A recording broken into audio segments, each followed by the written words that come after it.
We're making our rounds of Florida. We're setting records from stop to stop, and it's great. And they're my friends, and it's a place I know very well. We have great victories here, and I'm very grateful, and very grateful also to be back in South Florida with Americans from Venezuela, Cuba, Nicaragua, and many other great places that we cherish and we take care of. I want to thank Pastor Frank Lopez. Thank you very much, Frank. Appreciate it. Where's Frank? Thank you, Frank. That's not like you, Frank, not being in the spotlight. I can't believe it. That's great. We appreciate it very much, Frank. Beautiful job you do. And my friend Mario Diaz-Balart, great congressman and a great warrior. He's been a warrior, and for this area in particular. But thank you very much. Great job. And he recovered successfully. He was positive. He tested positive. I heard about it. I wasn't thrilled, but he fought it out. Somebody said his immune system must have been good. It wasn't perfect, but you still went through a little bit, right? I did. But you did a great job. Thank you very much. Well, my administration, as you know, it stands with every citizen of Venezuela and Cuba and Nicaragua. It stands with the righteous struggle for freedom. The patriots here today fled socialism to find freedom, and socialism and other things, as you know, and a step beyond socialism in many cases. And now Joe Biden and the radical left are trying to impose the same system, socialism plus, in America. Biden is a puppet of Bernie Sanders, AOC, the militant left, the people that want to rip down statues and monuments to George Washington, Thomas Jefferson, Benjamin Franklin, Jesus, okay, Jesus. They want to rip down statues to Jesus. So we're dealing with a group of people that they will not win. They will not win at all. But this election coming up is a very important one. I used to say 2016 the most important, and maybe I'll still say that, but this is equal to that. This is equal because we need that extra time to have it seed like a tree. You move it, it has to grab on.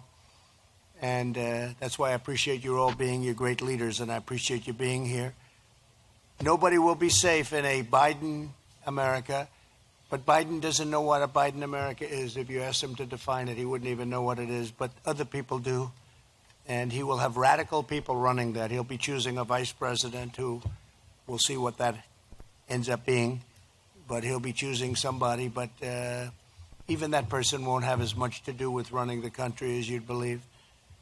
Biden wants to defund the police. He wants to call the cops the enemy, which he did the other day, leaving every citizen at the mercy of a socialist mob, or a mob far worse than socialism was ever meant to be. I'm fighting against this horrible situation. I'm fighting, and I'm fighting hard. And I want the Republicans to get strong and tough. And I want people that agree with me on the Democrat side, of which there are many. I think we're going to have a tremendous Democrat surge. We're actually doing, in the real polls, we're doing very well. We reviewed polls this morning with different states. We're doing very well, by the way. You'll be happy to know in the state of Florida, we're doing great. You see the boaters out there, thousands and thousands of boats every weekend, and we appreciate it. But nobody's seen anything like it ever. And we have that in many other states with boaters and bikers and everybody. There's a spirit that nobody's ever seen. I don't think we had anything like this even in the 2016 race, because they see what happened. We built the greatest economy in the history of our world, greater than anything we've had, but greater than anything the world has ever seen. China was not doing well. China went down to the worst. It was the worst year they had in 67 years. This is before the plague came in, the China virus came in. And the worst economy they had in 67 years. They were doing not well with the tariffs and all the other. We're taking billions of dollars from China. I was giving it to farmers and giving it to people that were targeted. And we were doing great. And then the plague came in. I said, oh, there's the plague. The plague is coming in. And we closed our borders to China, very heavily infected.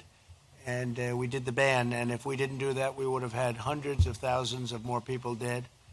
And then we did the ban to Europe because we saw what was happening with Italy and Spain and some others, many others. And we were ahead, but we're still fighting it, and we're going to do very well. We're testing at a level that nobody's ever tested before. We're making ventilators for the world. We literally had no ventilators, and now we're making thousands of ventilators a month thousands and thousands, and we're helping other countries. We're giving, as an example, to Mexico, we've given 600 ventilators, and they desperately needed them. The president of Mexico was up at the White House 2 days ago, and he is a great guy, the president, and we had a tremendous day and evening. We had dinner with a lot of the real leadership of Mexico, and it was a fantastic thing. And a lot of people didn't think we would get along, and it was just the opposite. We were joking about it a little bit. People thought maybe we're a very different type people, but we're not really. We got along great.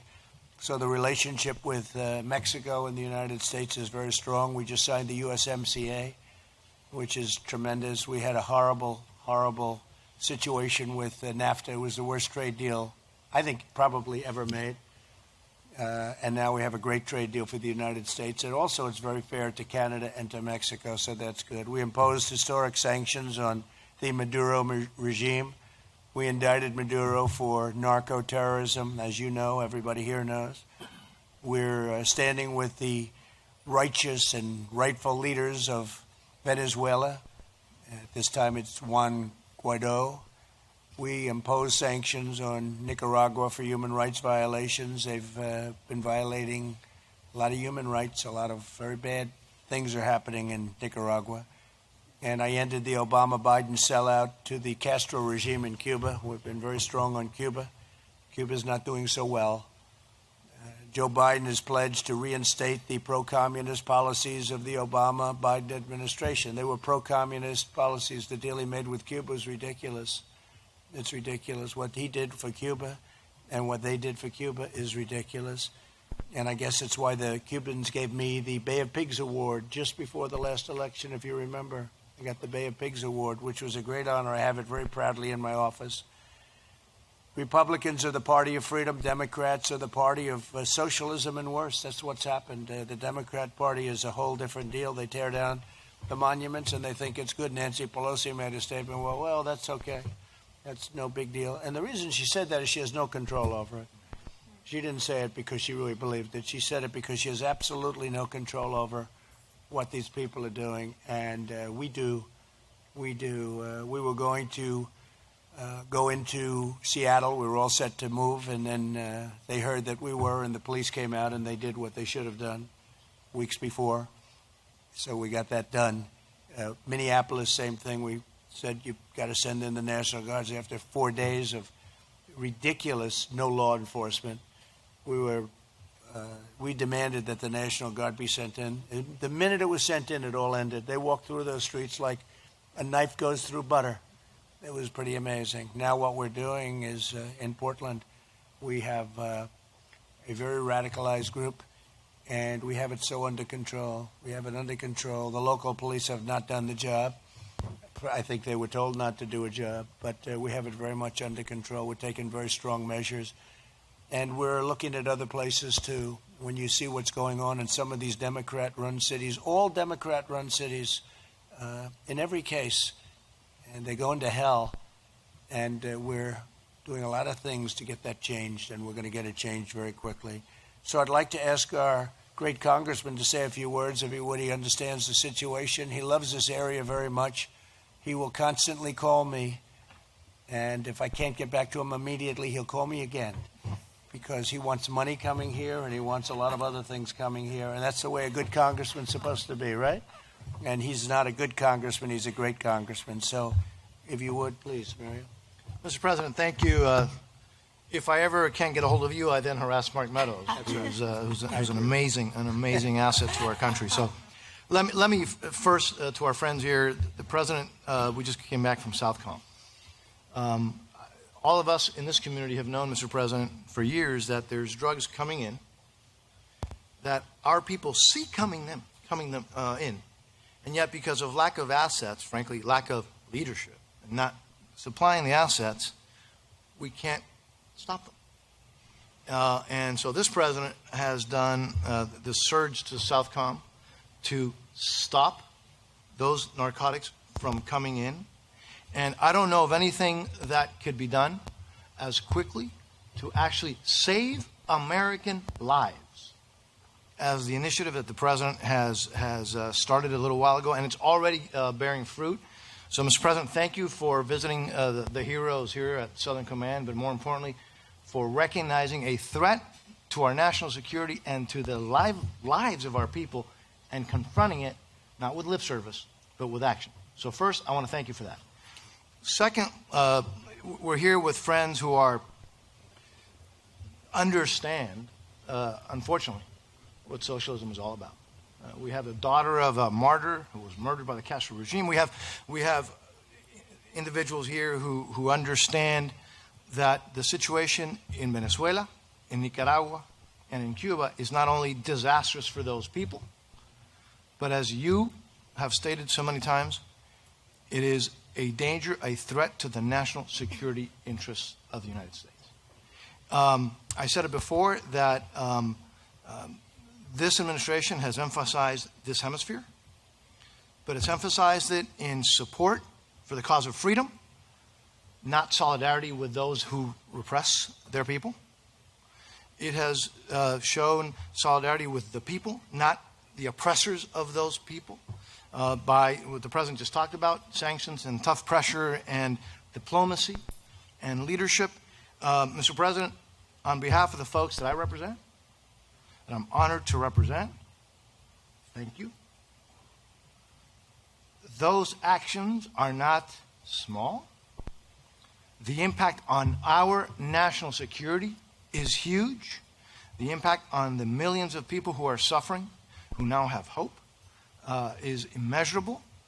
History will record you as the President who freed this hemisphere from communism and socialism. Those regimes will not last another 4 years of President Trump. I'm convinced of it. And you've seen that others are saying, oh, we're going to go back to the policy of recognizing, legitimizing the Castro regime, knowing what they're doing in Venezuela and in Nicaragua and in the hemisphere. That's unacceptable. So I just, again, on behalf of the folks that I represent, thank you for standing up for our national security interests, for freedom, and for your solidarity for those who are working and struggling, and in many cases dying, just to regain their freedoms. Thank you, Mr. President, for Thank what you you've very done. much, Mario. Appreciate it. Great job you do, too. How about we go down the line, please?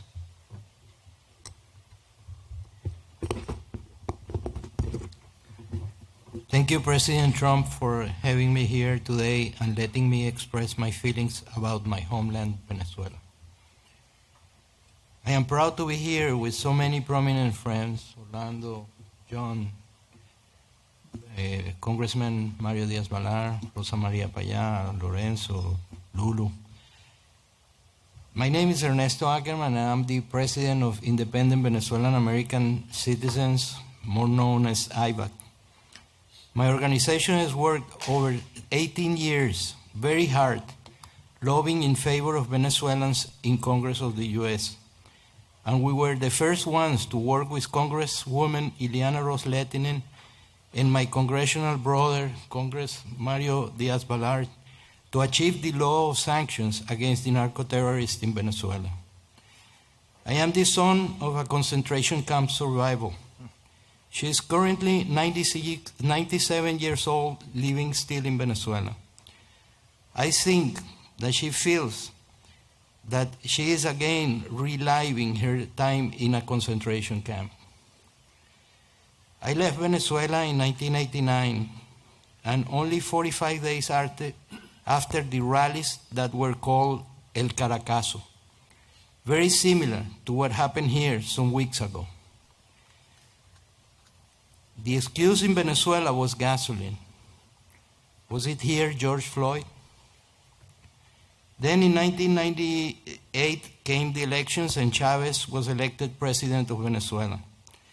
They started by controlling the weapons and ammunition that people could have. Is that similar to eliminate our Second Amendment? Then came changes in the police.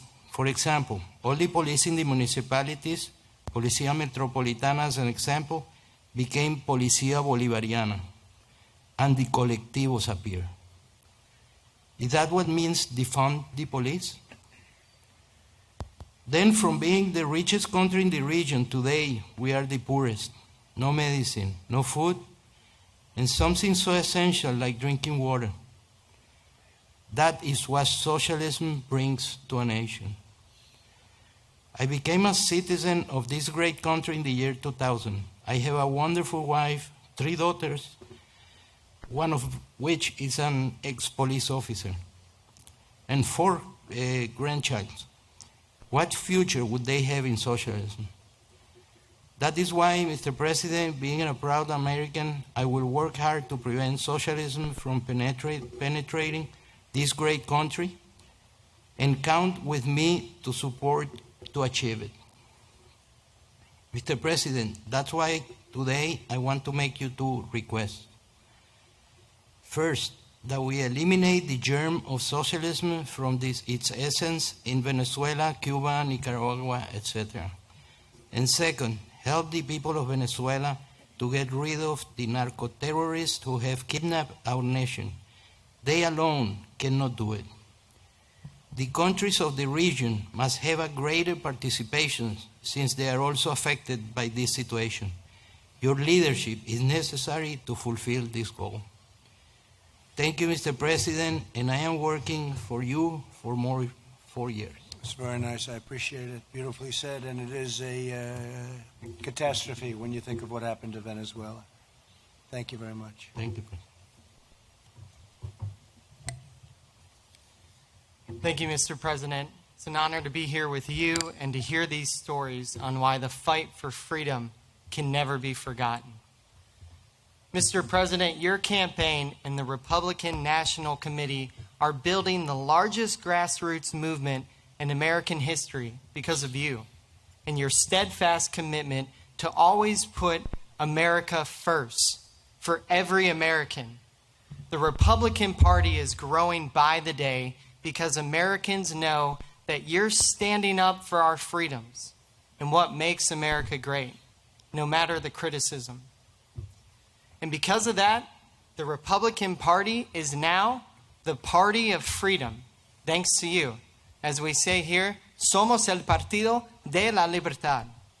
We're the party of freedom because we stand for freedom of religion, freedom of speech, freedom for the unborn, freedom of commerce, if it's free, fair, and reciprocal trade, freedom at home and abroad.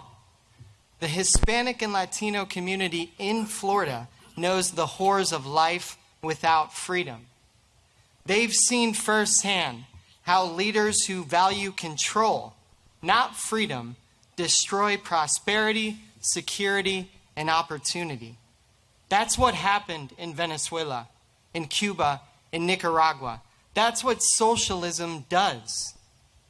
Mr. President, freedom and faith in America are now threatened by the same radical left ideology seen in places like Cuba and Venezuela, as that ideology now controls today's Democrat Party. And the only protector of our American freedom and American greatness is you, Mr. President. That's why everyone around this table and the communities outside of this church are working hard every day to re-elect you as our president for 4 more years. We're registering voters. We're knocking doors. We're sharing this Republican message of freedom in English, in Spanish, telling folks why you need 4 more years for America, Mr. President. When you declared before our union that America will never be a socialist country, the words made clear to freedom-loving people across our hemisphere that you stand with those who love freedom. And the community here in Doral knows that. Thank you for standing up for America, for standing up for our freedom, for our greatness. Only you can rebuild the economy, this economy, to secure our safety and prosperity for future Americans. Americans saw historic low unemployment for every community across America under your leadership, including Hispanic and Black Americans. And with God's help and with your leadership, we know that the best is yet to come. Thank you for your time today, Mr. President, and thank you to all the great leaders at this table. I want to get that speech. Do you mind giving me that speech? I could use it. How good was this? Oh, who's your speechwriter? You write that yourself? You want to work for me as a nice speechwriter? He's too big. He works for me anyway in a different way. But you've done a great job. That's a beautiful speech. I want to thank you very much. It's true. I want it. You think I'm kidding too, don't you? Thinks I'm kidding. It's true. The Republican Party has grown incredibly from where it was, and we have a whole different group of people in the Republican Party. Like, people don't remember. Nobody ever heard of it until I came along. Nobody remembered it for a long time, or they didn't use it. At least I use it all the time. Abraham Lincoln was a Republican. You know, you say that, people say, I didn't know that. But he was a Republican. So we're doing a great job, but that's a beautiful job. I appreciate it very much. Thank you. Please. Sir, my name is Orlando Gutierrez Bornat. I represent the Assembly of the Cuban Resistance. It's the main coalition of pro-democracy organizations in the Cuban exile community. And what I want to do is very briefly share with you 4 memories of my life that helped me understand what socialism is, what communism is. Okay. First of all, I want to thank God for this opportunity for many different reasons. And it brings back one of my clearest memories of Cuba, which was sitting in one of those big, beautiful Havana churches, and the church was almost empty. My grandmother, myself, 2 or 3 more people, the priest doing mass. People were afraid to worship. People were afraid to go to church because they would put mobs outside to insult you when you came in or when you walked out. And you would be discriminated if you believed in God, persecuted. Rosa Maria's family knows that experience very well. And everywhere communism and socialism have come to, the first freedom they strike at is religious freedom. Why are they knocking down the statues of Jesus? Because they've done it everywhere they've gone. Whether it's a synagogue, a temple, a church, that's their target. St. Augustine said that the source of all other freedoms was religious freedom. The right to believe or not to believe, to have faith or not to have faith, that's fundamental. And that's one of the first things communism in Cuba tried to eradicate. They tried to wipe out Christianity in Cuba. For this very powerful reason, and for many others, free Cubans, Cuban Americans, have been at the forefront of the struggle against communism in Cuba and around the world. Thousands of Cubans have died in that struggle. Thousands have been imprisoned. Many are still in prison today. It's been a very long struggle, and this community has been visited many times by different leaders who made a lot of promises. Few of those promises, the most glaring being the Bay of Pigs, have been kept. And that's why, one of the reasons why I thank God for being here is that I wanted the opportunity to thank you, because you came through. I was there when they gave you the Bay of Pigs award. I was one of the speakers at that day. I was honored to do so. That's right. And what you said that day, what you've been working on ever since, closely with Mario, who's untiring, relentless in the struggle for Cuban freedom, you've come through. And you know, Cubans have been without a homeland for so long. We've been in this struggle for so long that one of the things we cherish is loyalty and gratitude. And we are grateful to you. And we're good friends to have. Because once someone has served the cause of freedom in Cuba and behaved like you have, we will be loyal to you forever. Title III, Title IV have empowered Cubans legally to fight for justice. The strategic sanctions aimed at the military and the intelligence and security sectors have weakened them. That's why we've seen in the past months, in the past few weeks, protests against this regime in Santa Clara, in Moa, in Holguín, in key cities in Cuba. Every time Cubans see that the state is weakened and they have a chance to fight. They go out and they struggle. That's why it's especially important at this point in time that we have a strong Radio Martí, a strong TV Martí, a strong Radio República, all these stations which are transmitting uncensored, accurate, objective information to Cubans. Cuba is the base for the communist occupation of Venezuela and Nicaragua. If Cubans are really supported, like you're doing now, to free Cuba, the entire hemisphere will breathe better, including the United States. The second memory I want to share with you is that right before we left Cuba, my parents spent 5 years trying to get out of Cuba. My father, for the crime of being an electrical engineer, they didn't want him to go. So he had to go to a work camp, etc., etc. A few days before leaving, my father took me to different places in Havana to show me Havana before we left. Because he said, you know, we may never come here again. And he never returned. He never saw his city again. And Havana was a beautiful city. It's been destroyed now by communism. And it's a beautiful city because between 1902 and 1959, in less than 60 years, Cubans took that island from being devastated by genocide and Spanish occupation to being one of the leading Latin American countries with a thriving economy. Just to give you an example, which nobody ever discusses, before 1959, Cuba fed itself and exported food to the entire hemisphere.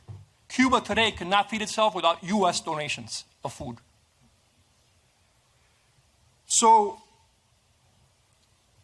we have lived firsthand what you are struggling against.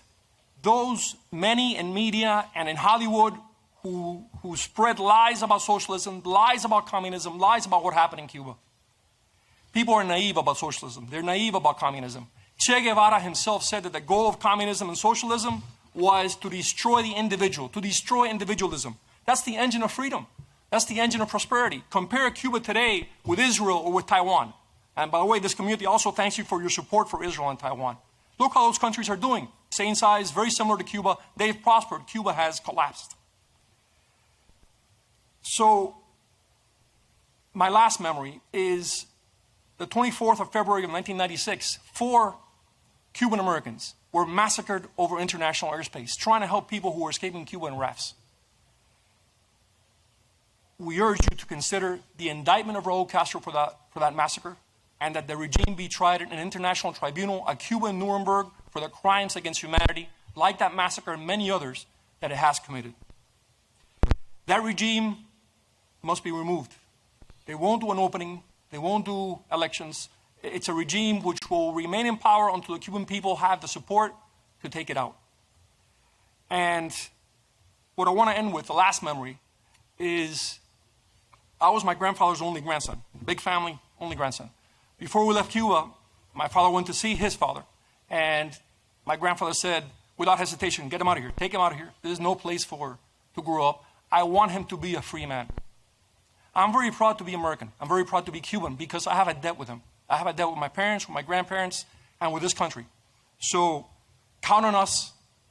There should be a task force to educate Americans about socialism and communism. And we're here to fight for Cuba, but also for the United States. Thank you so much, and God bless you. Thank you very much. Great job. Thank you. Please. Go ahead, please. Yes. You sure? I'm very sure. Listen, before I start, I need to first thank you for your sacrifice and the job you have done. And I also want to make sure that we understand that you are surrounded with very good people here in the state of Florida. And just to mention a few, we have the best governor and lieutenant governor in DeSantis and Jeanette Nunez. We have the best 2 senators in Mario. Mario is a congressman, but the 2 senators, Scott and Marco, the best congressman for sure. Guy sitting to your left, my dear friend. And I cannot forget somebody who is just being promoted very recently, or I hope he gets vetted in front of the Senate, our dear Carlos Trujillo, a very young man with a tremendous future. Thank you very much because you have selected those people, and I assure you they will be eternally loyal to you, and they have your back. I assure you of that. Now, my story is very simple. We always talk about socialism. Socialism is nothing but communism during Halloween. There's no such a thing as socialism. America has always been the most socialist country in the world. We're definitely the most generous. Look at the people in this table. Look at our backgrounds. Just think that in 1961, as a 13-year-old, by myself, on my way to Spain, I wasn't even coming here. I arrived in this great country, and almost 60 years later, I'm sitting next to the President of the United States, talking about the American dream. The only country in the world, no other country in the world, that you can start a business from the trunk of your car. And within a very few years, with hard work, commitment, and all the core values that we learn from this very culture of ours, we can become very important to our future. We can become those people who make the next generation better than the one before. This is the only country. Why do you think you had to close the borders? Because everybody in the world wants to come over here. Nobody's ever forced to come over here. We come over here, in my case, because my parents chose that I would not be indoctrinated by the communist country, by the totalitarian country, by the totalitarian regime. They don't educate children. Absolutely not. And this is something that we need to understand. What is happening in our backyard today, I experienced as an 11-year-old. I remember vividly all the promises that a guy named Castro gave and how 99% of the people swallow the pill.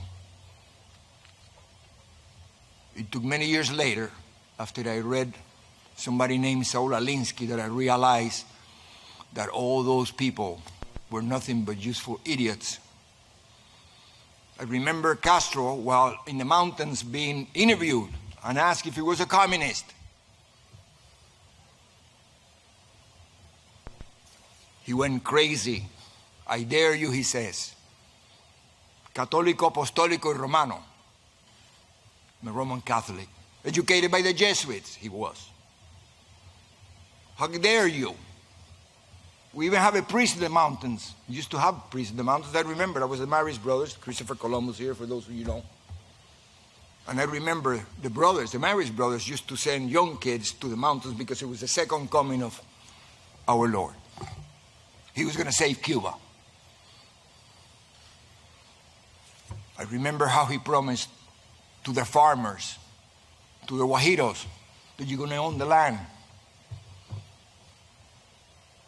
I remember all the promises that we hear today about free education and free health care and free land. And my God,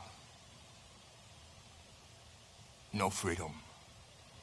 But he never said that until after he was in power, got rid of all the police, got rid of all the military, been there for the last 60 years and counting.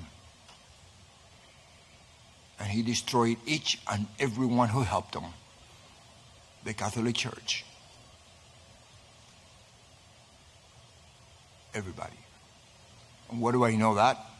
Because I happened to come to this country with the very last 9 cloister nuns from Convento Santa Clara, because he had taken over the convent. And I was on my way to Spain. I wasn't even coming here because I was going to join my brother, who my parents had already sent a few months before, because he was in the age where the government will take him for indoctrination purposes. My dad, who had experienced the same thing coming from Spain at the turn of the century, running away not from socialism, communism. He knew better. I remember when he used to tell my mom, Fefa, this SOB is a communist. My mother says, look, how can you say that? He's Catholic. Look, he's worse. He got rosary beads all over his neck. It just so happened that when I was in my way to Spain to meet my brother, I was going to go to the Marist brothers in La Coruña, España. Same brothers here at Christopher Columbus, by the way.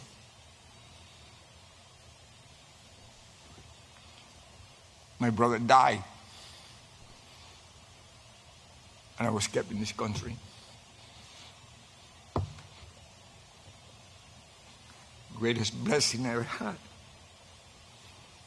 But imagine what happened to mom and dad. One day, you lose both kids. This is a family who had never been involved in politics. My father came at age 18 from Spain, running from communists. By himself, never went back.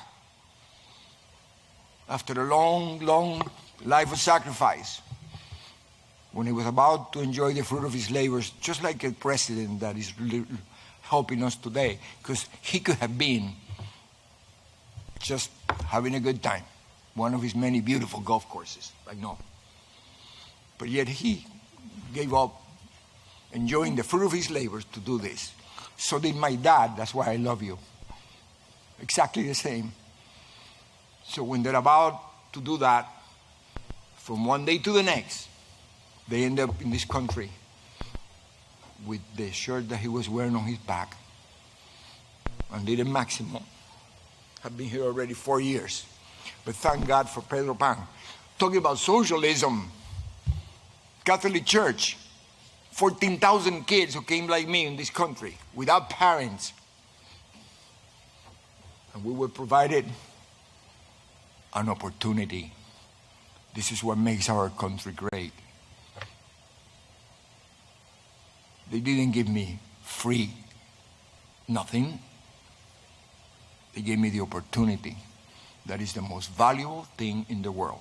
Now, when I said they didn't give me any free something, please understand that at 13 years old, I had to be provided with a home. I had to be provided with food and an education. That is socialism. That's Americanism. That's the America that these people are trying to destroy today by using funny terms like socialism. They're not. They're communist. Don't ever forget that. I know our president understands that because he knows. He's been all over the world and you're surrounded with great people, very loyal people. And we have our back. I remember the first time I gave a little speech about something like this, to tell him about I came from Cuba and blah, blah, blah. I remember this is around October 2016. I thought you were a little crazy for the sacrifice you were about to take. But I predicted that we were going to elect you in November and I was going to see you in the White House in January. Thank you very much. Because of the situations right now, I cannot give you a hug otherwise. Thank you very much. And I want to leave you with one last thing. Never forget about my dad, who only had a 6th grade education, but I think he was the greatest philosopher I ever met. He used to tell us how lucky he was because he was able to come from Spain to Cuba. And then he came from Cuba to the United States. And he saw me graduate from college, and that was the biggest prize he ever had. And he said, don't lose this place because you're not going to be as lucky as me. Because if you lose this place, you have no place to go. So with that, please keep that in mind. And please, people, explain that to our young people who are demonstrating out there. Don't be useful idiots. Please understand what's happening in our country. See what happens to our parents. And see what is happening to America today. Mr. President, thank you very much. And thank you for your hard work. Thank you very much. And he became one of the most successful men in Florida. So he did. That's the only thing he didn't say. But he did, and he's a great gentleman. Thank you very much. That's very nice. And now that you've cut everyone else down to about 1 minute, we appreciate that. Okay, do you mind? I Okay, asked let's that. go. I asked that, you know. Okay, thank you very much. Appreciate it. Thank you, Mr. President. My name is Lourdes Ubieta, and I've been working in the media for over 25 years in Venezuela, Latin America, and the U.S., and I'm an immigrant and the victim of socialism, not once but twice. I was born in Venezuela to exiled Cuban parents who escaped the Castro communist tyranny and made a very successful life in other times, prosperous, but always generous Venezuela. For every single Venezuelan life changed when socialist, corrupt, golpista Hugo Chavez came into power in 1999. After 2 decades of socialism in Venezuela, the country is destroyed. We are a poorer society with a failing purchasing power that limits the market for almost everything. 79.3% of Venezuelan families can't afford the basic food basket. Child mortality has dramatically increased. More than 500,000 households live in ranchos, what we call like favelas. Just 1 out of 4 homes, Mr. President, has running water every day.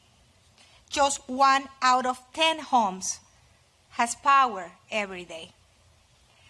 Out of 7.8 million children in the country, 40% report difficulties to attend school for problems with water supplies, blackout, no food at home, lack of transport, or lack of teachers.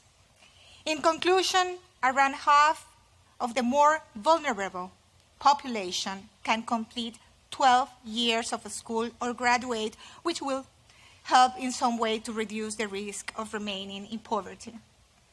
We are 28.4 million people because about 5 million of us are abroad.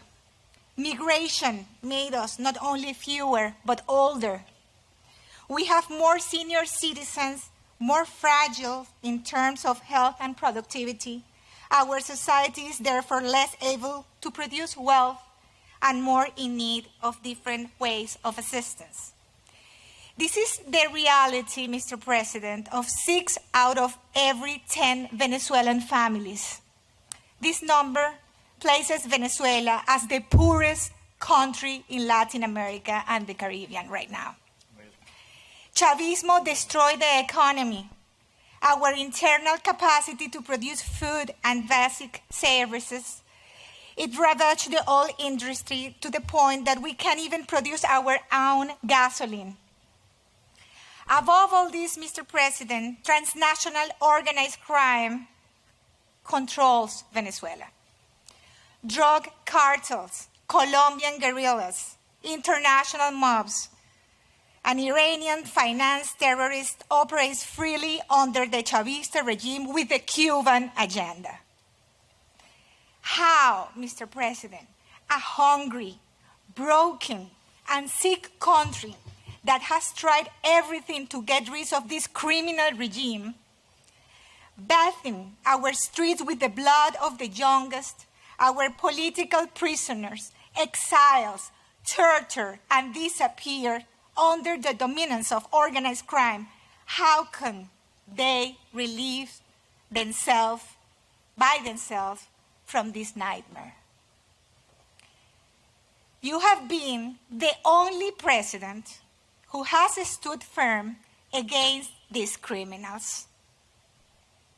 Neither President Bush, much less President Barack Obama, I have to say, who privileged his relations with the Castro tyranny by sacrificing the Venezuelan democracy.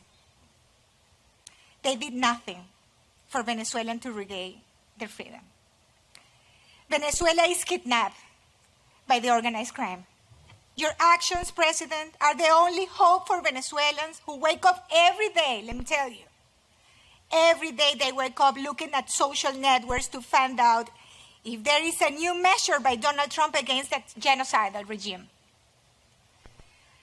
Other than that, Mr. President, the greatest enemy of our Christian Jewish civilization is the Iranian regime. As you know, Mr. President, the Iranian regime is the main ally of the criminal regime in Venezuela. They are not longer in Asia. They are here, 2.5 hours flight from Miami. The Iranian regime has its base on criminal operations in Venezuela, and that represents an imminent danger to the security of the USA and all of us US citizens and Americans. Today, I ask you not to leave Venezuela. Each minute that passes is one of the greatest suffering for Venezuelans. Accelerate, Mr. President, the freedom of our country. At this moment, only a leadership like yours can finally achieve the freedom of Venezuela. on behalf of the Venezuelans, my family and my own, thank you very much. Thank you very much. Thank you very much, Mr. President. Beautifully stated. Thank you very much. We're working very hard. You know that, okay?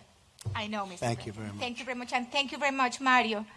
Congress Mario Diaz-Balart, he has been the best friend that we could have also the Venezuelan community. Thank you very much. Thank you. Thank you, President. Great job.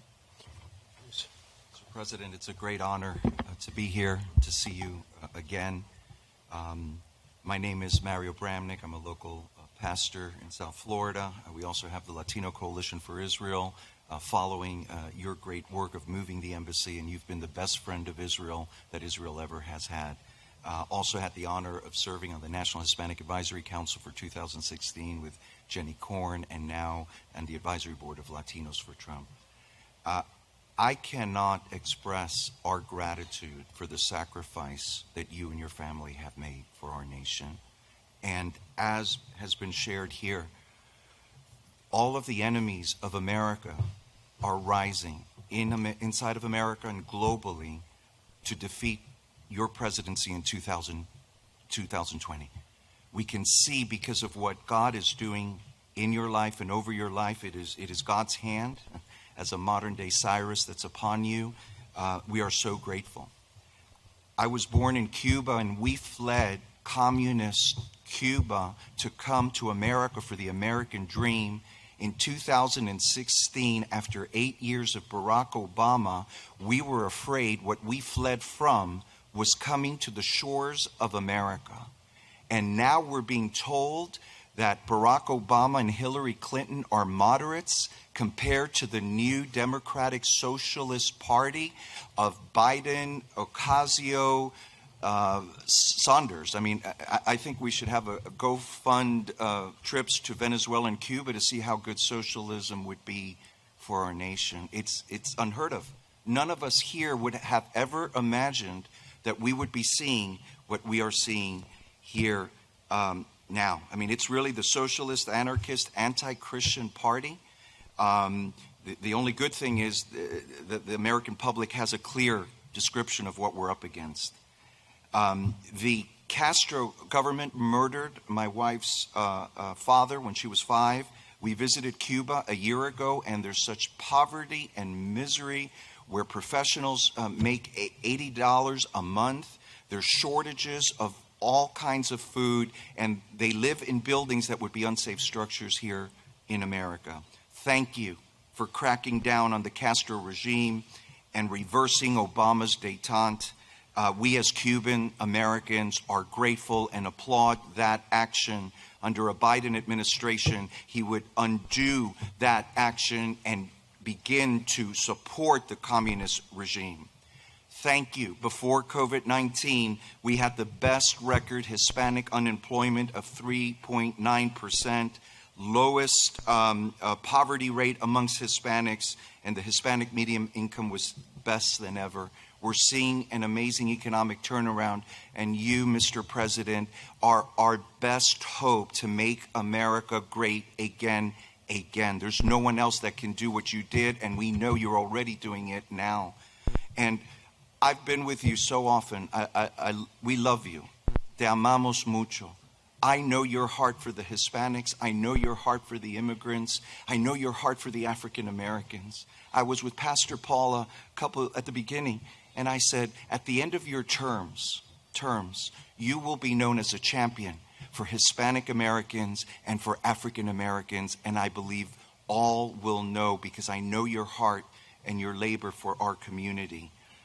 Thank you. We had the honor of being with you yesterday at the Rose Garden for your new White House Hispanic Prosperity Initiative, empowering Hispanic Americans to prosper and giving us the opportunity for each to achieve the American dream.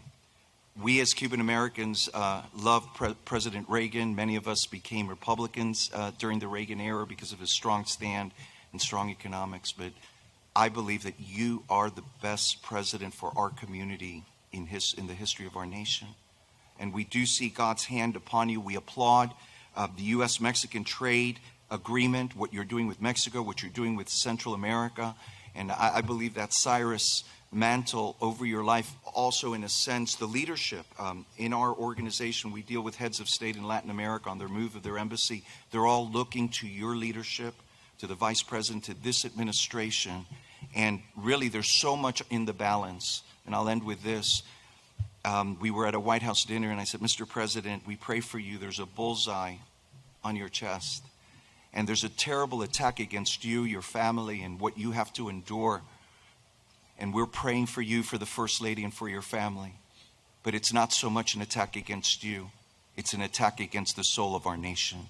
You are what is standing between capitalism and communism. You are what is standing between prosperity and poverty, between liberty and tyranny for our nation. I would dread to think what would happen if you're not our president, but I know with all that you're doing and because of God's hand upon you that we will prevail in 2020. If we lose 2020, we lose our nation, our freedom of speech, our freedom of religion, as was mentioned, and our freedom of press. And yet there's a complicit press not realizing what they're supporting, they're going to lose their own rights.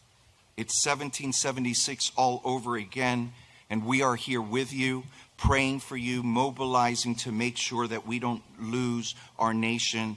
In closing, thank you so much for your leadership, for your sacrifice, for your moral clarity, your bold determination, and your unwavering commitment to the Hispanic Americans, to all Americans, and to our democratic ideals. Thank you so much. Thank you very much, Professor. Very nice, beautiful. Thank you. Thank you. Please. Thank you, Mr. President. My name is Lorenzo Di Stefano. I was born in Caracas, Venezuela, and I have a bachelor's degree in administrative science. In Venezuela, I started my family and worked professionally in the insurance business. In the year 2000, I had an opportunity for my business to grow, and political change in Venezuela was emerging. So I decided to move my family to the United States under a L1, L2 visa. The initial idea was to stay 4 to 5 years here in Miami, then return to my country. But due to the political disaster in Venezuela, we decided to choose an American residency and stay in Miami. I was lucky to invest in the gastronomic field, which was a hobby for me, but it became a reality, and so I was one of the owners of El Arepaso. As the business was growing and due to fire in El Arepaso 2 was created. And in less than a year, the partnership dissolves, making me the sole owner of El Arepaso 2. I was there that my true feelings towards Venezuela emerged. I started to participate and get more involved with the problems that my Venezuelan brother and sister live day in and day out. I always tried to help and give the best I could give from Miami. I saw how sad my Venezuelan brother and sister were of leaving Venezuela, even though fleeing insecurity and hunger. Those who had the possibility of arriving in Miami didn't know where to go, how to invest or work. In short, many of them looked for help in my business, and there were always people who could help them, making El Arepaso 2 the Venezuelan Versailles.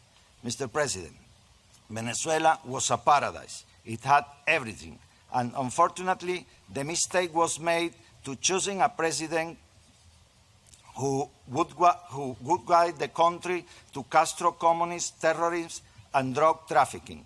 With this topic, I could exceed my time. Therefore, I want to conclude with the following. Mr. President, Venezuela is already having socialist and communist problems. On behalf of all my Venezuelan people, American Republican, I ask you not to allow this to happen to the United States of America, and to please continue with more sanctions and more economic pressure on Venezuela, since we all know that a humanitarian intervention is not easy to exercise, but neither impossible. God bless you, God bless America, and thank you, Mr. President, and Trump for more years more. Thank you very much. Beautiful. Thank you very much.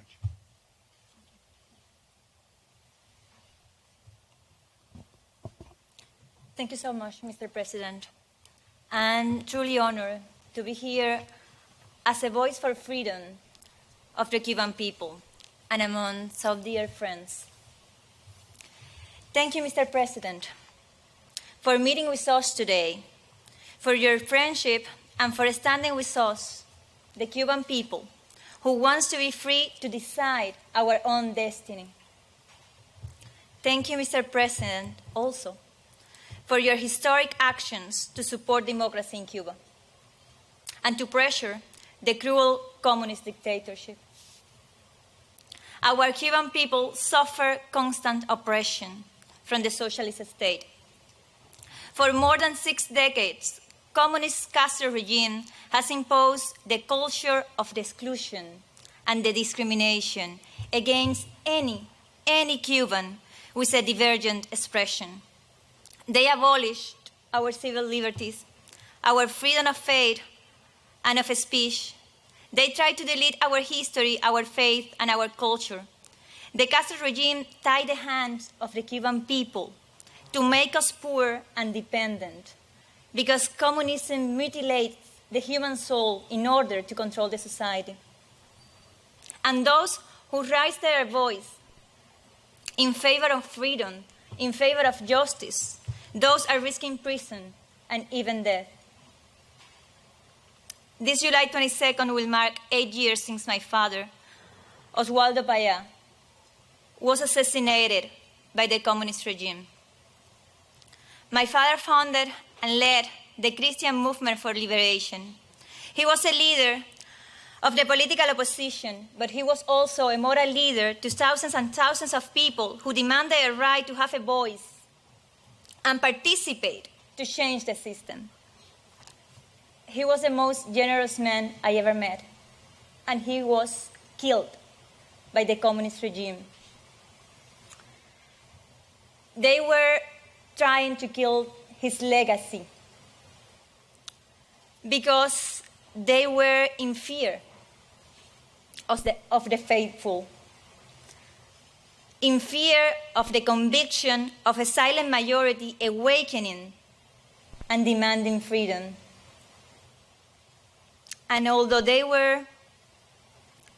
the communist regime was able to kill my father, they were not able to kill his legacy. They were not able to extinguish the resolve of our people to secure our liberation. On the contrary, our resolve is stronger than ever. We carry on his work. Our movement grows faster every day. We will not relent until we are free. We are going to finish what he and many others started. I'm a freedom fighter, but there are many of us among Cuba and in this table also. And I know that you, Mr. President, you are also a fighter for the freedom of the United States and the freedom of the world. Mr. President, I invite you to join me in commemorating July 22nd to honor the victims of communism in all the Americas, to honor all of those who have fought and died defending democracy in Venezuela, in Nicaragua, in Cuba, and in other parts of our continent also.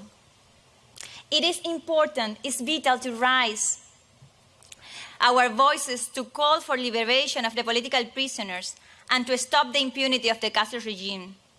The same impunity that Castro felt when he killed my father, thinking that the world was not going to react. Mr. President, Cuba is in crisis. Families are living through a deep humanitarian crisis and political repression, a crisis caused by the existence of a corrupt and criminal regime, a regime that has nothing to offer to their own people but repression and violence, and that's what they are implementing right now against the citizenry. People are being detained, threatened, stripped from their cell phones, even physically assaulted, beaten up in the streets, taken to prison simply for taking a photo in the streets or posting in social media. That's the level of fear and the weakness of the Castro regime right now. This is why your solidarity and the humanitarian help and the economic opportunities that Cuba needs should be directed only towards the Cuban people, preventing intervention from the regime, because the repressors should be cut out.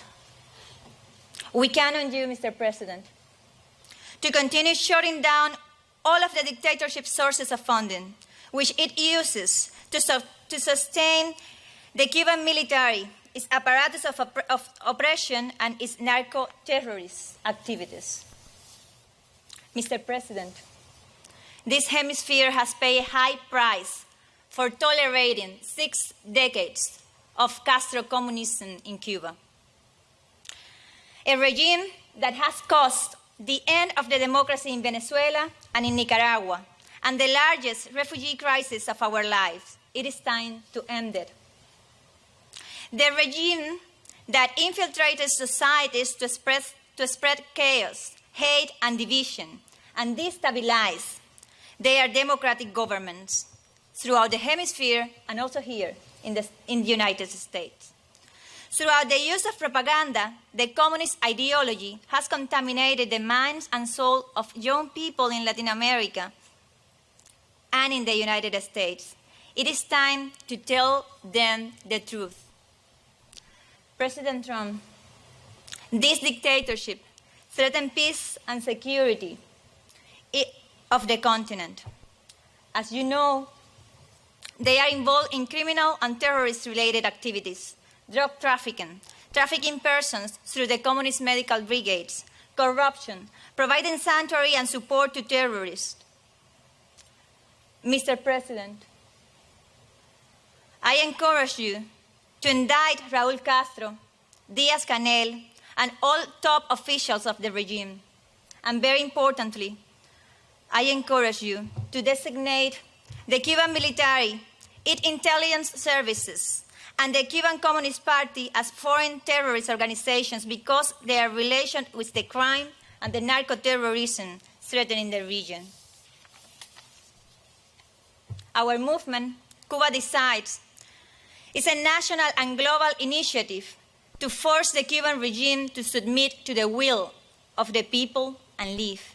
It is imperative that all the nations in the free world support the Cuban people's fight for change, because the victory of the democracy in Cuba is essential to open the path to peace, prosperity, and stability in the whole hemisphere. Mr. President, my father, in a letter to the Congress, to the United States, he said that we Cubans, we want to be free and we want to be friends with the American people. Please accept this coffin link with the coat of arms of the Republic of Cuba as a symbol of the friendship between our two people, and also as a symbol of our appreciation for your actions and your solidarity. Thank you so much, Mr. President. Thank you very much. I'm looking forward to working together with you very soon for the streets of a free Cuba. Thank you so much. Thank you very much. Thank you very much. Well, I want to thank everybody. I will not forget what I heard today. It's very moving. It's a very tough situation, and we've made a lot of progress, as you probably have seen and you know. And I have a feeling you won't be disappointed. And by the way, 2020 is very important. Very important. So good luck to everybody. Thank you. Really a good job. Beautiful job. I won't forget. You have a great representative right here. So Mario will be speaking. Okay? Thank you very much. Thank you. Thank you very much.